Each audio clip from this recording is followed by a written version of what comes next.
ইরশাদ করেন, যে ব্যক্তি সকাল বেলা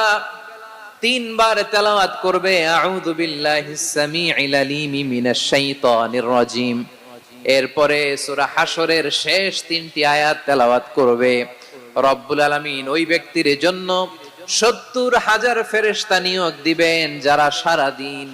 ওই লোকের জন্য মাগফিরাতের দোয়া করবে। শুধু এখানেই শেষ নয়, বিশ্বনবী ফরমান ওয়া ইন মাতা ফি যালিকাল ইয়াউমি মাতা শাহীদান, ওই দিন যদি ওই ব্যক্তিটা ইন্তেকাল করে সে শহীদ হয়ে কিয়ামতের দিন আল্লাহর সামনে দাঁড়াবে। সকালবেলা যদি পড়েন 3 বার আউযু বিল্লাহিস সামিউল আলিম মিনাশ শাইতানির রাজিম 3 বার পড়ে সূরা হাশরের শেষ 3 আয়াত যদি তেলাওয়াত করেন,